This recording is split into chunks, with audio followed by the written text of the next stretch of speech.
আসসালামু আলাইকুম ওয়া রাহমাতুল্লাহি ওয়া বারাকাতুহু নাহমাদুহু ওয়া নুসাল্লি আলা রাসূলিহিল কারীম আম্মা বা'দ আউযু বিল্লাহি মিনাশ শাইতানির রাজীম বিসমিল্লাহির রাহমানির রাহিম শাহরু রমাদানাল্লাযী উনজিলা ফীহিল কুরআন ওয়া ক্বালা an-নাবিয়্যু সাল্লাল্লাহু আলাইহি ওয়াসাল্লাম লিস-সাইমি ফারহাতান ফারহাতুন 'ইনদা ফিতরিহি ওয়া ফারহাতুন 'ইনদা লিকাই রাব্বিহি আও কামা ক্বালা আলাইহিস সালাতু ওয়াসসালাম। সুপ্রিয় দর্শক মণ্ডলী, বিশ্বের যে প্রান্ত থেকে চোখ রেখেছেন নিউজ 24 পর্দায় আপনাদের প্রিয় অনুষ্ঠান ইসলাম আমরাকে দেখার জন্য সকলকে ধন্যবাদ জানিয়ে মোবারকবাদ জানিয়ে আজকের সুন্দর আয়োজন আমরা শুরু করতে যাচ্ছি। আল্লাহ রাব্বুল কারীম মাহে রমজানের রোজাকে ফরজ করেছেন। রোজা বরকতময়।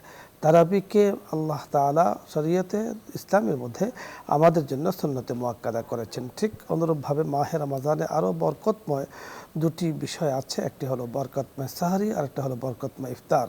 ইফতার করা এবং ইফতার করানোর অনেক ফজিলত রয়েছে। রাসূল আকরাম সাল্লাল্লাহু আলাইহি সাল্লাম বলেছেন যে লিস-সাইমি ফারহাতান, একজন রোজাদারের জন্য দুটো আনন্দ রয়েছে। একটা হলো ফারহাতুন ইনদা ফিতরিহি, যখন সে রোজা ভাঙে, রোজা খোলে, অর্থাৎ ইফতার করে পানি যখন মুখে দেয় তখন সারাদিনের সেই যাতনা, সারাদিনের সেই সকল কিছু তার নিবারণ হয়ে যায়। একটা অন্যরকম প্রশান্তির ঢেকর কিন্তু তখন আসে। আরেকটি হলো যখন রোজাদার রব্বে কারীমের সাথে সাক্ষাৎ করবে, ওয়া ফারহাতুন ইনদা লিকাই রাব্বিহি। আল্লাহ চাহিত ইফতার এবং ইফতার করানোর ফজিলত নিয়ে আজকে আমরা কথা বলবো। কথা বলার জন্য আমাদের সাথে আছেন বিশিষ্ট ইসলামী চিন্তাবিদ, শিক্ষাবিদ, মিডিয়া আলোচক শেখ ডক্টর মুফতি জাবেদ আহমদ, সহকারী অধ্যাপক, ইসলামী আরবি বিশ্ববিদ্যালয়। আসসালামু আলাইকুম ওয়া রাহমাতুল্লাহি ওয়া বারাকাতুহু। ওয়া আলাইকুম আসসালাম ওয়া রাহমাতুল্লাহ। জি মুহতারাম, আছেন কেমন? আলহামদুলিল্লাহ, আপনি কেমন আছেন? আলহামদুলিল্লাহ, আল্লাহ তাআলা ভালো রেখেছেন। আজকে আপনার কাছে আমরা জানবো যে আগামীকালের পরের দিনই যদি রোজা হয়, অর্থাৎ রোববার দিন রোজা হয়, তাহলে সেদিন কিন্তু ইফতার হবে। তো এই যে ইফতার এবং ইফতারের করানোর, অপরকে করানোর যে ফজিলা হাদিসের মধ্যে রয়েছে, আপনার কাছে এই সম্পর্কে আমরা শুনবো। আলহামদুলিল্লাহ ওয়াহদাহ ওয়াসসালাতু ওয়াসসালামু আলা মান লা নাবিয়্যা বা'দা ওয়া আলা আলিহি ওয়া সাহবিহি আজমাইন, আম্মা বা'দ। পবিত্র রমজানুল মুবারক রহমত, বরকত এবং নাজাতের মাস হিসাবে খ্যাত। বিভিন্ন বারাকা দিয়ে সাজানো, বিভিন্ন উপকরণ দিয়ে সাজানো এই রমজান মাস, তার অন্যতম একটি দিক হচ্ছে ইফতার। অর্থাৎ সারা দিন রোজা রাখার পর রোজা ভঙ্গ করা, ইফতার করা, এটির আলাদা একটা ফজিলত রাসূল সাল্লাল্লাহু আলাইহি ওয়াসাল্লাম অনেকগুলি হাদিসে তিনি বর্ণনা করেছেন। আমরা যদি হাদিস স্টাডি করি আমরা দেখতে পাই যে এর নিজে ইফতার করা কিংবা অন্যকে ইফতার করার মধ্যে যে সওয়াব রাসূল করিম সাল্লাল্লাহু আলাইহি সাল্লাম বলে দিয়েছেন তা একেবারেই অতুলনীয়। আল্লাহ রাব্বুল আলামিন বলেছেন ফি ইতআমুন ফি ইয়াউমিন যি মাসগাবাহ, ক্ষুধার্তকে খাদ্য দেওয়া। আপনারা দেখেন এই যে রমজানের মধ্যে ধনী গরিবের যেই বৈষম্য, অর্থাৎ তারা যে না খেয়ে থাকে, এটা হারে হারে ধনীরা উপলব্ধি করতে পারে। তাই এখানে কাউকে খাদ্য খাওয়ানো কিংবা ইফতার করা, এর মধ্যে আল্লাহ রাব্বুল আলামিন অনেক সওয়াব দিয়েছেন। রাসূল সাল্লাল্লাহু আলাইহি সাল্লাম বলেছেন যে মান ফাত্তারা সাইমান, যে ব্যক্তি কোনো রোজাদারকে ইফতার করাবে, গায়রা আন্নাহু লা ইয়ানকুসু মিন আজরি সাইমি শাইআন, এটা হাদিসের যে বলছে যে যে ব্যক্তি কোনো রোজাদারকে ইফতার করাবে সে এমনই সওয়াবের মালিক হবে যে যে রোজা রেখেছেন তার রোজা থেকে সামান্যতম পুণ্য তাকে দেওয়া ছাড়াই সে পুরো একটা সওয়াবের তিনি মালিক হয়ে যাবেন। তো এই যে কথাগুলি, যার কারণে রাসূল সাল্লাল্লাহু আলাইহি সাল্লামের সাহাবায়ে কেরাম যারা ছিলেন তারা নিজেরা ইফতার করতেন না, বরং অনেককে নিয়ে ইফতার করতেন। তার মধ্যে হযরত আব্দুল্লাহ ইবনে মুবারক যিনি তাবেঈ ছিলেন, তিনি কখনো একা একা ইফতার করতেন না, বরং তিনি ইফতার করতেন তার সাথে সঙ্গীদেরকে নিয়ে ইফতার করতেন। এবং এই ইফতারের মধ্যে যে আল্লাহ রাব্বুল আলামিন ফজিলত রেখে দিয়েছেন তা এত বেশি বরকতময় যে বলছে যে তোমরা ইফতারের সময়, আপনি যেমনটি বলেছেন যে ইফতারের সময় মানুষ ইফতার সামনে রেখে খায় না, কার জন্য? আল্লাহর সন্তুষ্ট লাভের জন্য সূর্যাস্ত পর্যন্ত সে অপেক্ষা করে থাকে। তো এই যে অপেক্ষা করা আল্লাহর জন্য সন্তুষ্টে, এই জন্য বলছে লিসাইমে ফারহাতান, যে রোজাদার জন্য দুইটি খুশির বিষয় থাকে। একটি হচ্ছে ইফতারের সময়, আরেকটা হলো আল্লাহ রাব্বুল আলামিনের নিকট যখন সে রোজার যাজা যখন প্রতিফল নিবে কিয়ামতের দিবসে, সেই আনন্দের, এই দুটি আনন্দের বিষয়। তাই এই দুটি আনন্দের বিষয়ে বলছে যে আমার বান্দারা যে আমার দিকে তাকিয়ে আমার একমাত্র সন্তুষ্টি লাভের জন্যই তারা ইফতার করে না এবং তারা অন্যদেরকে ইফতার করায়, এটা তাদের জন্য অত্যন্ত খুশির ব্যাপার। যে কেন খুশির ব্যাপার? রোজা এমন একটি জিনিস যে উনি আল্লাহ বলেছেন যে হাদিসে কুদসির মধ্যে যে এই রোজার প্রতিফল আমি তাকে নিজেই দিব, অর্থাৎ রোজার প্রতিফল আমি নিজেই হব। অর্থাৎ যেহেতু বলেছে যে আমি নিজেই এটার প্রতিফলের ফল হব, অতএব হাদিসে বলা হয়েছে যে মাল্লাহুল মাওলা ফালাহুল কুল, যে আল্লাহ যার জন্য হয়ে যাবে সে যে কোনো কিছুর মালিক হয়ে যেতে পারে। যথার্থ আপনি বলছিলেন। দর্শক মণ্ডলী, আজকে ইফতার ও ইফতার করানোর ফজিলত তাৎপর্য নিয়ে আমরা কথা বলছিলাম। ঠিক একজন রোজাদার ব্যক্তি নিজে ইফতার করবেন এবং অন্য মানুষকে ইফতার করাবেন, সাথে নিয়েও ইফতার করাতে পারেন, অথবা যিনি যেখানে বসবাস করছেন তার সেখানেও ইফতারের ব্যবস্থা করানো যেতে পারে। একক নয়, আমি একাধিক মানুষকে ইফতার করাবো সাধ্য অনুযায়ী। এরকম নয় যে ভরপুর কিছু দিতে হবে, অর্থাৎ পারলে মাউন খালেস, একদম বিশুদ্ধ পানি দ্বারা ইফতার করানো, সম্ভব হলে কিছু খেজুর দেয়া অথবা তার সাথে আনুষাঙ্গিক কিছু দেয়া ইফতার করানো। এর দ্বারা আল্লাহ রাব্বি কারীমের সন্তুষ্টি পাওয়া যায়। এর দ্বারা ওই ব্যক্তি সারাদিন রোজা রেখে যে সওয়াব পেয়েছে তার সওয়াবটা কিন্তু আমিও পাবো শুধু ইফতার করানোর বদৌলতে। এজন্য আল্লাহ রাব্বি কারীম যাদেরকে ওয়াসআত দিয়েছেন, সামর্থ্য দিয়েছেন, তাদের উচিত ইফতার করানো। আমাদের মা বোন যারা আছেন, আপনারা চাইলেও ইফতারি নিজে করবেন এবং অপরকে করাবো, যাতে করে আমি সওয়াবটা পেয়ে যাই। অনেক সময় আমাদের কাছে অনাথ, এতিম, গরিব, মিসকিন, অসহায় তারা এসে থাকে, যারা রোজাদারের ইফতার করায় এই ফজিলত জানার পরে নিঃসন্দেহে আমরা ফজিলতগুলোকে গ্রহণ করব। আল্লাহ রাব্বি করিম আমাদেরকে তৌফিক দান করুন। আলোচ্য বিষয় নিয়ে রমজানের সাথে সম্পৃক্ত কোনো মাসলা মাসাইল আপনাদের জানার প্রয়োজন হয়, আমরা প্রস্তুত আছি, আপনি প্রশ্ন করুন। আমরা চেষ্টা করব আমাদের সাধ্য অনুযায়ী আল্লাহ পাকের তৌফিক নিয়ে কথা বলার জন্য। প্রথমে যিনি আছেন, আসসালামু আলাইকুম ওয়া রাহমাতুল্লাহ। দর্শক নাম বলে পরিচয় দিয়ে প্রশ্ন করুন। জি, ধন্যবাদ দর্শক, আপনি চেষ্টা করছেন। জি, আসসালামু আলাইকুম ওয়া রাহমাতুল্লাহ। ওয়ালাইকুম আসসালাম। জি, প্রশ্ন করুন। হ্যালো টিভির ভলিউম কমিয়ে আপনি কথা বলুন। হ্যালো, আপনার শুনতে পাচ্ছি, আপনি কথা বলুন।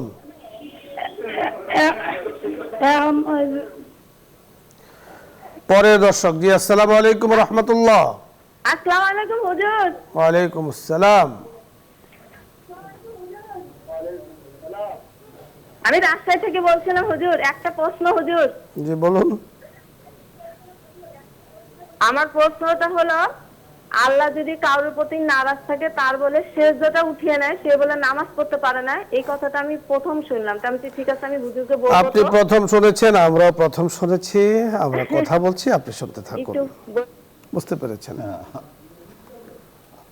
আল্লাহ কারো প্রতি নারাজ, এটা তিনি কিভাবে বুঝলেন? এক নম্বর কথা, যদি তিনি এমন গর্হিত কোনো কাজ করে থাকেন তাহলে তো তিনি আল্লাহর কাছে ক্ষমা চাইবেন, তওবা করবেন যে আল্লাহ আমি এই গর্হিত কাজ করে ফেলেছি, অতএব তুমি আমাকে ক্ষমা করে দাও। আর যদি এটাকে না করে আল্লাহর, তিনি নিজেই বুঝেন যে আমার প্রতি আল্লাহ নারাজ এবং তিনি তওবা করবেন না, আল্লাহর কাছে ক্ষমা চাইবেন না, তাহলে এটা আরো গর্হিত কাজ। অবশ্যই আল্লাহর কাছে ক্ষমা চাইতে হবে, মাপ চেয়ে এরপরে আল্লাহ রাব্বুল আলামিন, এরপরে তিনি আল্লাহর যে বিধিবিধানগুলি আছে, ফরাইজগুলি আছে, নামাজ, রোজা, হজ, যাকাত, সেগুলি তিনি করবেন অবশ্যই। এতে কোনো আপনি যথার্থ বলেছেন। আল্লাহ রাব্বি কারীমের কাছে তওবা করার জন্যই তো আল্লাহ তাআলা কপাল রেখেছেন এবং সিজদা দিয়েছেন, সিজদা আল্লাহ তাআলাকে সন্তুষ্ট করার জন্য। তো রাব্বি কারীম কাউকে যদি কোনো শাস্তি দিয়ে থাকেন তার প্রকার কিন্তু এক ধরনের হয় না, বিভিন্ন ধরনের হয়ে থাকে। তো আল্লাহ রাব্বি কারীমের কাছে কামনা করা যে আল্লাহ তাআলা যেন আমাদের কারোর উপরে নারাজ না হয়ে যান, কারণ আল্লাহ তাআলার নারাজগি, আল্লাহ পাকের অসন্তুষ্টি অনেক মারাত্মক একটি অপরাধ। যে আল্লাহ তাআলার খালেক, আল্লাহ তাআলা আমার খালেক, আমি তার মাখলুক, তিনি আমাকে সৃষ্টি করেছেন কত আদর করে, কত আল্লাহ তাআলা কত মায়া করে আমাদেরকে সৃষ্টি করেছেন, ইবাদুর রহমান আমাদেরকে বলেছেন, ডেকেছেন। সেখানে নাফরমানি করাটা বান্দার জন্য একেবারেই অনুচিত। তবে নাফরমানদের জন্য আল্লাহ তাআলার শাস্তি অনেক সময় কঠোর হয়ে থাকে, তার প্রকার ভিন্ন ভিন্ন হয়ে থাকে, এক ধরনের হয়ে থাকে না। আল্লাহ রাব্বি কারীমের কাছে আমরা দোয়া করছি তাদের পথে তিনি আমাদেরকে চালান যাদের পরে তিনি নিয়ামত করেছেন, ওদের পথ থেকে তিনি আমাদেরকে হেফাজত করুন যাদের পরে তিনি যুগে যুগে রাগ করেছেন, গজব নাযিল করেছেন। পরের দর্শক, আসসালামু আলাইকুম রাহমাতুল্লাহ। আসসালামু আলাইকুম। ওয়ালাইকুম আসসালাম। হুজুর, আমার প্রশ্নটি হচ্ছে, আমি খুব অসুস্থ। তো আমার অসুস্থতার জন্য আমার স্বামীকে অনেক বেশি পরিশ্রম করতে হয়, উনি অনেক সময় নারাজ হয়ে যায়। তাহলে কি আমি তার উপরে জুলুম করতেছি? জি ধন্যবাদ, আমরা বুঝতে পেরেছেন। জি,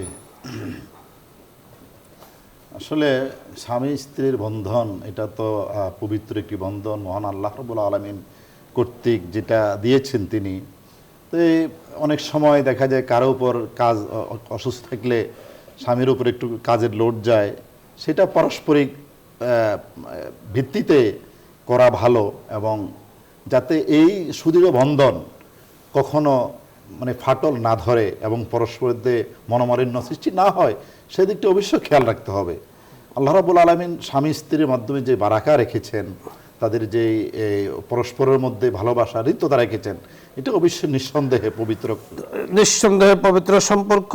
আপনার স্বামী পরিশ্রম করছেন, আপনি অসুস্থ, আপনার সেবা করছেন, সংসারে কাজ করছেন। তো রোগীকে সেবা করা, রোগীর সহযোগিতা করা, এটা ইসলামের শিক্ষা। হাক্কুল মুসলিমি আলাল মুসলিমি খামস, যে একজন মুসলমানের উপরে অপর মুসলমানের 5টি হক রয়েছে। তার মধ্যে হলো ইআদাতুল মারিজ, রোগীকে দেখতে যাওয়া, তার সেবা করা, তার প্রয়োজনাদি পূরণ করে দেয়া। তো এখানে আপনি একে তো অসুস্থ, দ্বিতীয়ত তার স্ত্রী, উনি সেবা করছেন, সংসারে কাজ করছেন। আমরা বলবো উনিও দোয়া করুন, আপনিও দোয়া করুন যেন আল্লাহ তাআলা আপনাকে সুস্থ করে দেন। তবে আপনার আচরণে, ব্যবহারে কখনো যেন আপনার স্বামী কষ্ট না পায়, এদিকে কিন্তু আপনাকে খুবই খেয়াল রাখতে হবে। পরের দর্শক, আসসালামু আলাইকুম রাহমাতুল্লাহ। ওয়ালাইকুম আসসালাম। হুজুর, আমার 4টা প্রশ্ন আছে। জি বলুন। ওয়ালাইকুম আসসালাম। হুজুর, আমার 4টা প্রশ্ন। বলুন, 4টি প্রশ্ন। হ্যাঁ হুজুর, এই যে কালকে যে বললেন যে অসুস্থতার কারণে ডক্টর যদি, হ্যাঁ হুজুর, যে কালকে যে শুনলাম যে অসুস্থতার কারণে যে হচ্ছে ডক্টর যদি রোজা রাখতে নিষেধ করে, তাহলে একটা রোজার পরিবর্তে কি আমরা একটাই করব? মানে ডক্টর যদি নিষেধ করে তাহলে মানে রোজাটা একটার পরিবর্তে একটাই করব, তাই হুজুর? দ্বিতীয় প্রশ্ন বলুন। দ্বিতীয় প্রশ্ন হুজুর, যে কেউ মারা গেলে, যে আমরা সব শুনি যে বুড়ে যে, দ্বিতীয় প্রশ্ন হুজুর, যে কেউ মারা গেলে শুনে যে সে তার স্ত্রী কাঁদছে, কি বলে যে তুমি কান্না করো না, আমি আসছি, কি মেয়ের পেটে কি বেটার বইয়ের পেটে বাচ্চা আছে, ওর মানুষের চেহারা মতো হয়, সে মানুষ কি আসে? এটা কি মানুষ বলে, তাই শুনি হুজুর। 3 নম্বর প্রশ্ন যে হচ্ছে কারো স্বামী ধরেন যে হচ্ছে নিজে সে কাজটা করতে পারে না, কিন্তু স্ত্রী পারে, তারপরে স্ত্রীর উপর রাগ করবি, গালিগালাজ দিবি, তাহলে হচ্ছে সেই স্ত্রী কি সেই স্বামীর মানে কথার উত্তর দিলে না মুখ বন্ধ করে থাকবে? আর 4 নম্বর প্রশ্ন হুজুর, যে ধরেন কারো স্বামী হুজুর মানে স্ত্রী মানে একটা কথা বলছে সেটা ঠিক, কিন্তু স্বামী হচ্ছে বলবে যে অন্যায়, এটা ঠিক না, কিন্তু ও হচ্ছে ওই আবার গালিগালাজ দিলে। আপনাকে ধন্যবাদ। আমরা যতটুকু বুঝতে পেরেছি, আমরা কথা বলছি, আমাদের হাতে যতটুকু সময় আছে। গতকালকে যে মাসআলাটি আমরা বলেছিলাম, কোনো অসুস্থ মানুষ যদি অসুস্থ হয়ে থাকে এবং সেটা একবারে মারাত্মক পর্যায়ের হয়ে থাকে, গুরুতর হয়ে থাকে, এবং কোনো ডাক্তার ওনাকে পরামর্শ দিয়েছেন যে আপনি রোজা ভাঙতে হবে বা রোজা রাখলে আপনার শারীরিক কোনো ক্ষতি হতে পারে, বড় কোনো সমস্যার সম্মুখীন আপনি হয়ে যেতে পারেন। তো সেক্ষেত্রে ওনাকে রোজা ভাঙ্গার অনুমতি শরীয়তে দিয়েছে। বাট তখন তিনি রোজার কাজা করবেন, ঠিক একটার পরিবর্তে একটাই করবেন, একটার পরিবর্তে বেশি করার কোনো প্রয়োজন নেই। দ্বিতীয় প্রশ্নটি আমরা খুব বুঝতে পারি। যে তৃতীয় প্রশ্নটি আপনি যেটি করেছেন যে স্বামী অথবা স্ত্রী বকাঝকা যদি কেউ করে কাউকে, তখন তিনি কি করবেন, চুপ থাকবেন না উত্তর দিবেন, এই ধরনের আমি যতটুকু বুঝতে পেরেছি। আপনি বুঝতে পেরেছেন এই ধরনের হতে পারে? জি, আসলে স্বামী স্ত্রীর মধ্যে প্রত্যেকেরই কারো না কারো কখনো কখনো মনোমালিন্য, কথা কাটাকাটি হয়। তবে সেটা এমন পর্যায়ে না যাওয়া উচিত যাতে পরস্পর একটা সম্পর্কের অবনতি ঘটে, ফাটল ধরে। অনেক সময় তুচ্ছ ঘটনাকে কেন্দ্র করেও দেখা যায় সম্পর্ক ছিন্ন হয়ে যায়, কিংবা তালাক পর্যন্ত সেটা গড়িয়ে যায়। এটা সামান্য একটা ঘটনা কিছু, অথচ মানুষ এটা বোঝে না যে আসলে তালাক যে কত ঘৃণিত জিনিস। এটা আবগাজুল মুবাহাত বলছে, যদিও জিনিসটা জায়েজ, তবে জায়েজের মধ্যে সর্বনিকৃষ্ট হইল তালাক দেওয়াটা।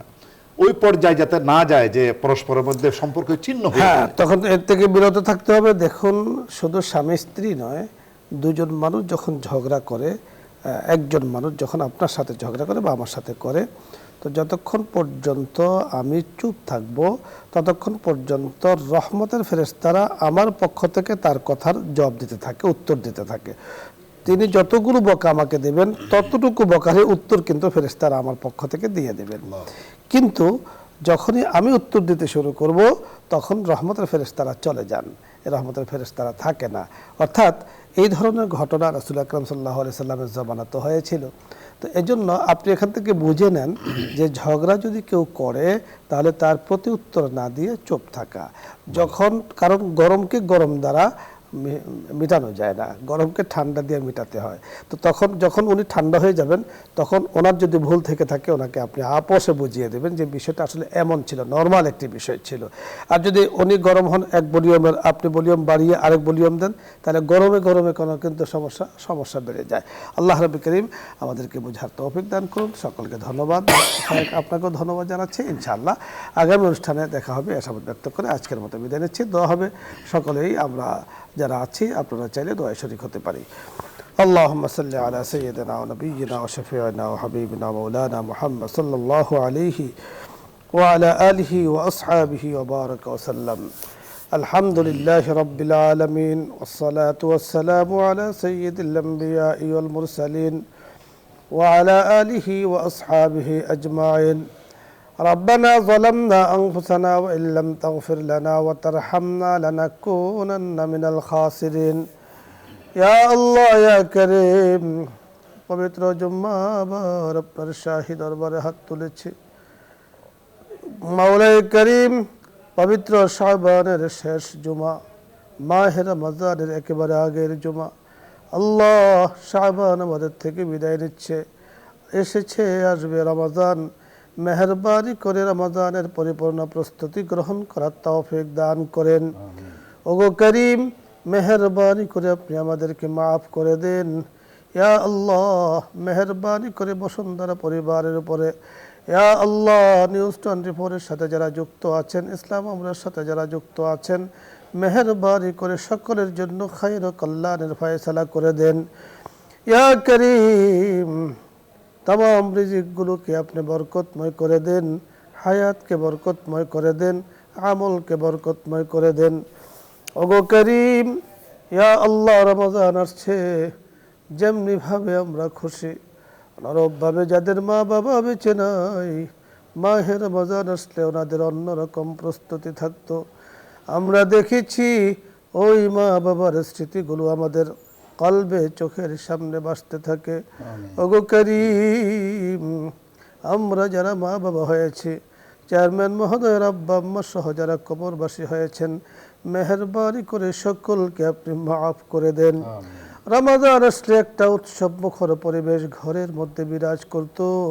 ইয়া করিম, আজকে ঘরে সকল কিছু আছে কিন্তু মা বাবাকে দেখি না, স্মৃতিগুলো পড়ে আছে। ইয়া আল্লাহ, মেহেরবানি করে তাদের কবরকে আপনি উৎসব মুখর কবর বানিয়ে দেন, শান্তিময় কবর বানিয়ে দেন। আল্লাহ, জান্নাতের বাগান বানিয়ে দেন, সব ধরনের খুরাফাত থেকে হেফাজত করেন। ইয়া আল্লাহ, রমজানের হক আদায় করে রোজা রাখার তৌফিক দান করেন। বয়োবৃদ্ধ মানুষগুলোকে রোজা রাখার তৌফিক দান করেন। মাওলাই করিম যারা অসহায় ইয়া আল্লাহ, মাওলাই করিম এক একজনকে এক এক অবস্থায় আপনি রেখেছেন, সকলকে পবিত্র মাসের পবিত্রতা রক্ষা করে ইয়া আল্লাহ আপনার হুকুম পালন করার তৌফিক দান করেন। মাওলাই করিম কত মানুষ পেরেশানিতে আছে, কিভাবে রোজা রাখবেন গো মাবুদ, মেহেরবানি করে তাদেরকে রোজা রাখার তৌফিক দান করেন ইয়া আল্লাহ। মেহেরবানি করে আমাদের সকলকে মাফ করে দেন। মৌতের কালিমা আমাদের সকলের জবানে এভাবে চালু করে দিয়েন, মৌতের আগে আগে লা ইলাহা ইল্লাল্লাহু মুহাম্মাদুর রাসূলুল্লাহ।